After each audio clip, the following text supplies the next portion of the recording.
आज युवाओं के मन में जो अपना स्टार्टअप शुरू करना चाहते हैं, सबसे बड़ा क्वेश्चन है कि हम फर्स्ट स्टेप क्या उठाएं। नमस्कार दोस्तों, मैं हूं राजेश कंदोई और आप देख रहे हैं मेरा YouTube channel CA Rajesh Kandoi, जहां हम टैक्स, इकोनॉमिक्स, ट्रेड और बिजनेस से रिलेटेड कॉम्प्लेक्स सब्जेक्ट्स को एक सरल भाषा में प्रस्तुत करते हैं आपके लिए। मैं आपका स्वागत करता हूं मेरे यूट्यूब चैनल पर, जहां हम आपको लेकर चलते हैं आज बिजनेस, स्टार्टअप और कैरियर से जुड़ी महत्वपूर्ण जानकारियों की ओर। आज का वीडियो खासकर उन सभी युवाओं के लिए है जो अपना स्टार्टअप शुरू करना चाहते हैं।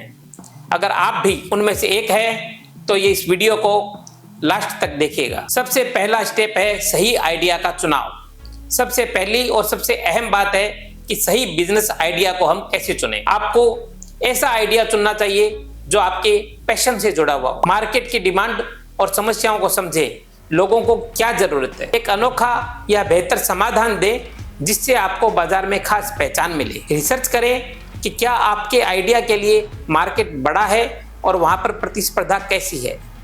अधिकतर मेरे पास में जब कोई भी लोग अपनी नई कंपनी रजिस्टर्ड करवाने के लिए आते हैं या अपनी नई फर्म रजिस्टर्ड करवाने के लिए आते हैं, तो मैं उनसे जब बात करता हूं कि यह आपकी जो कंपनी है वो स्टार्टअप क्यों नहीं हो सकता, क्योंकि बहुत सारे लोग जो बिजनेस अपना शुरू करना चाहते हैं उन्हें यह नहीं पता होता है कि हमारा जो आइडिया है वो यूनिक है कि नहीं, हमारा जो आइडिया है क्या वो स्टार्टअप कहला सकता है, क्या उसमें हम ऐसी कोई प्रॉब्लम को सोल्व कर रहे हैं। जैसे जरूरी नहीं है कि स्टार्टअप का मतलब कि कोई बहुत सोफिस्टिकेटेड चीज होनी जरूरी है, कि कोई बहुत एक ऐसी चीज होनी जरूरी है जो कि उनके दिमाग में ही नहीं आ रही है। क्योंकि अगर आपने एक नई दुकान भी खोली है कहीं पर, अगर आपने कोई राशन की दुकान भी खोली है तो वह भी आपका स्टार्टअप कहलाएगी अगर आप उसको स्केल अप कर सकते हैं। तो इसलिए आपको बिजनेस प्लान बनाना होगा कि आपका बिजनेस प्लान क्या है।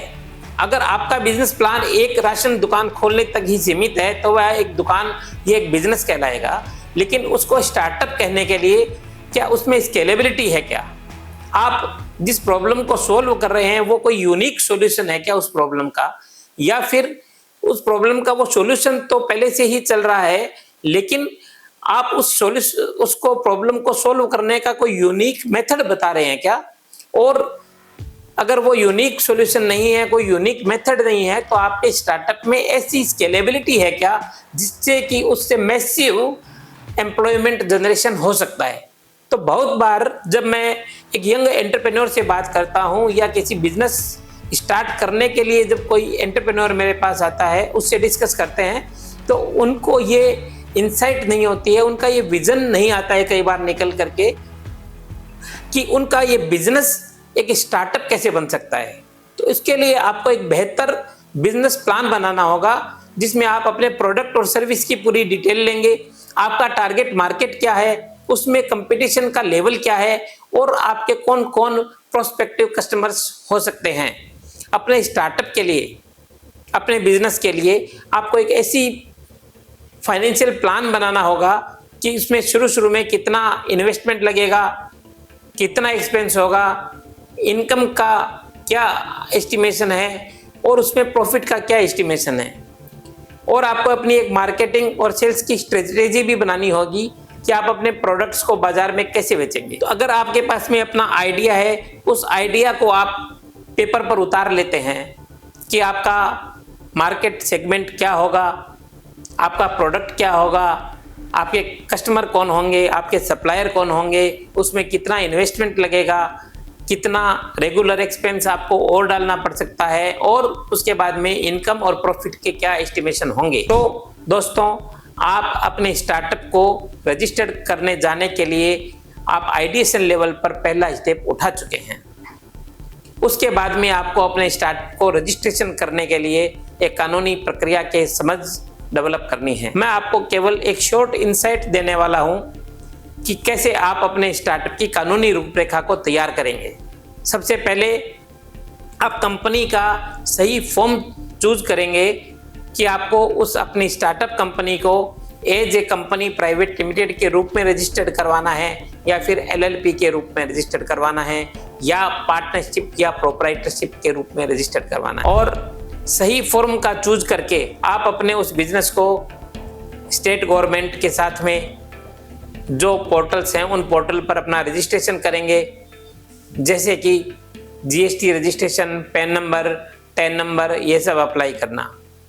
इसके साथ ही आपको आपका जो आइडिया, आपका जो ब्रांड नेम, जो प्रोडक्ट है, उनके लिए इंटेलेक्चुअल प्रॉपर्टी राइट्स में सुरक्षा करने के लिए आपको अपना ट्रेडमार्क रजिस्ट्रेशन, कॉपीराइट, पेटेंट जैसी चीज़ों को भी शामिल करना होगा। उसके बाद आपको अपने कॉन्ट्रैक्ट्स और एग्रीमेंट्स के लिए किसी हाई क्वालिटी लीगल एक्सपर्ट से राय करके उन्हें डेवलप और तैयार करना होगा कि आप अपने एम्प्लॉयज़ के साथ में, वेंडर्स के साथ में, सप्लायर्स के साथ में किस तरह से एग्रीमेंट्स तैयार करेंगे। अगला स्टेप मैं आपको बताने वाला हूँ कि फाइनेंशियल फंडिंग और फाइनेंशियल मैनेजमेंट के लिए आपको क्या क्या चीज़ें ध्यान में रखनी होगी, क्योंकि स्टार्टअप के लिए सबसे इम्पोर्टेंट चीज़ है कैपिटल।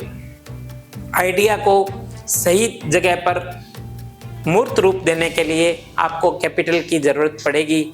तो शुरुआती खर्चों को लिमिटेड करते हुए, शुरुआती खर्चों को कंट्रोल में रखते हुए, अनावश्यक खर्चे से बचते हुए आपको इस स्टार्टअप को शुरू करना पड़ेगा। सबसे पहला रिसोर्स होता है जिसे हम बोलते हैं अपने खुद का पैसा, जो आपके पास में अपनी सेविंग्स हैं, जिसे आप शुरू में स्टार्टअप में डालेंगे। उसके बाद में आप फंडिंग के लिए इन्वेस्टर्स को, एंजल इन्वेस्टर्स को, वेंचर कैपिटल को या फिर गवर्नमेंट स्कीम्स को भी कांटेक्ट कर सकते हैं, उन्हें अप्रोच कर सकते हैं। हम इनके ऊपर एक डिटेल्ड वीडियो बनाएंगे कि जब आपका स्टार्टअप फंडिंग के लिए रेडी होता है तो उसे क्या क्या चीज़ें चाहिए होती है, और जब आप फंडिंग के लिए किसी फंडिंग एजेंसी के पास में जाते हैं, चाहे गवर्नमेंट के पास, चाहे तो वेंचर कैपिटलिस्ट या स्टार्टअप के लिए फंडिंग देने वाले इनक्यूबेटर्स के पास आप जाते हैं, तो आपको क्या क्या डॉक्यूमेंट्स और क्या क्या चीज़ें रेडी रखनी होती है, और वो आपसे क्या क्वेश्चन पूछेंगे और आपको किस तरह से वो फंडिंग मिल सकती है। इसलिए इन सब को लेने के लिए आप हमें नीचे मैसेज में बता सकते हैं, कमेंट बॉक्स में बता सकते हैं, तो हम जल्दी ही उसके ऊपर एक सेपरेट वीडियो बनाने वाले हैं। स्टार्टअप को आगे बढ़ाने के लिए सबसे इम्पोर्टेंट है कि आपका फाइनेंशियल मैनेजमेंट कैसा हो। तो दोस्तों, स्टार्टअप सरवाइव करे उसके लिए आपको अपने एक्सपेंसेस को कंट्रोल में रखना होगा, बहुत ही ध्यान रखते हुए अननेसेसरी एक्सपेंसेस से बचना होगा। आप स्टार्टअप को फंडिंग करने के लिए सबसे पहले अपने खुद के रिसोर्सेज, अपने खुद की सेविंग्स या अपने फैमिली एंड रिलेटिव्स से कुछ थोड़ी फंडिंग लेकर के उसे शुरू कर सकते हैं। लेकिन जब आपका स्टार्टअप एक स्टेज पर तैयार हो जाता है तो आपको बड़ी फंडिंग चाहिए, जैसे investors, angel investors, venture capitalist या फिर गवर्नमेंट फंडिंग्स। तो हम आपको बताएंगे कि किस तरह से आपको अपने स्टार्टअप को फंडिंग रेडी करना है, ताकि जो इन्वेस्टर्स हैं, जो फंड प्रोवाइड करने वाली एजेंसीज हैं, वो आपके स्टार्टअप को इजीली फंडिंग अपनी दे सके। तो इसके लिए आप जुड़े रहिएगा मेरे चैनल से, क्योंकि आने वाले वीडियो में हम पूरी डिटेल में आपको बताएंगे कि आपको फंडिंग रेडीनेस के लिए क्या क्या डॉक्यूमेंट्स रेडी रखने चाहिए, अपने स्टार्टअप को किस तरह से प्रेजेंट करना चाहिए, कैसे आपको अपनी पिच डेक बनानी होगी और किस प्रकार से उन लोगों को आपको अप्रोच करना होगा। अगली बात है टीम बिल्डिंग और टेक्नोलॉजी, क्योंकि आपको अपने स्टार्टअप को सफल बनाने के लिए सही लोगों को अपनी टीम में शामिल करना होगा, जिनके स्किल्स और विजन आपके विजन से मैच खाते हों। टेक्नोलॉजी का ऑप्टिमम यूटिलाइजेशन करना होगा। Digital marketing, social media, e commerce, automation आदि से अपने बिजनेस को फास्ट ग्रो करने के लिए आपको इन सब चीज़ों में हैंड्स ऑन प्रैक्टिस की ज़रूरत पड़ेगी। अगला सेगमेंट आ जाता है मार्केटिंग और कस्टमर रिलेशन। आप अपने टारगेट कस्टमर्स तक पहुंचने के लिए मार्केटिंग का प्लान बनाना होगा। उसे कैसे बनाएंगे? ग्राहकों के, कस्टमर्स को सेटिस्फाई करने के लिए और कस्टमर सेटिस्फेक्शन लेवल पर पहुंचने के लिए और उनसे फीडबैक लेने के लिए आपको किस तरह से स्ट्रेटजीज बनानी होगी। ऑनलाइन और ऑफलाइन आप किस प्लेटफॉर्म का इस्तेमाल करके ग्रो करने वाले हैं, उसके हिसाब से आपके प्रोडक्ट को लोग कैसे जानेंगे, उसके लिए आपको क्या क्या मार्केटिंग स्ट्रेटेजीज बनानी होगी। उन स्ट्रेटेजीज के ऊपर में भी आपको एक अच्छा होमवर्क करने की ज़रूरत है। और सबसे इम्पोर्टेंट बात है कि कंटिन्यूस लर्निंग और पेशेंस। स्टार्टअप का सफ़र कभी भी आसान नहीं होता है। स्टार्टअप में सक्सेस रेट भी बहुत कम देखी गई है। स्टार्टअप सक्सेस वही होता है जिसके प्रमोटर्स, जिसके फाउंडर्स कंटिन्यूसली लर्न करते जाते हैं एक्सपीरियंस से, चीज़ों से, एनवायरनमेंट से। इसलिए आपको कंटिन्यूस लर्निंग पे ध्यान देना होगा, हमेशा अपडेट रहना होगा। गलतियां होगी लेकिन उन गलतियों से सीखना होगा। पेशेंस बनाए रखना पड़ेगा क्योंकि पेशेंस ही सक्सेस की अल्टीमेट की है। इसके साथ आपको नेटवर्किंग करनी होगी, एक अच्छे मेंटोर को ढूंढना होगा, कुछ मेंटोर से आपको रिलेशन कॉन्टेक्ट बनाने होंगे और एक्सपर्ट से कंटिन्यूसली एडवाइस लेनी होगी। तो दोस्तों, ये मैंने आपको कुछ इंपॉर्टेंट पॉइंट्स बताए हैं जिन्हें ध्यान में रखते हुए आपको अपने स्टार्टअप के आइडिया को अल्टीमेट यूनिकॉर्न तक लेके जाना है। सफलता का एक ही मंत्र है, सही प्लानिंग, सही टीम और लगातार मेहनत। अगर आपको यह वीडियो पसंद आया हो तो इसे लाइक करें, शेयर करें और हमारे चैनल को जरूर सब्सक्राइब करें। नीचे कमेंट बॉक्स में बताएं कि आप किस सेक्टर में स्टार्टअप करना चाहते हैं, हम आपकी मदद जरूर करेंगे।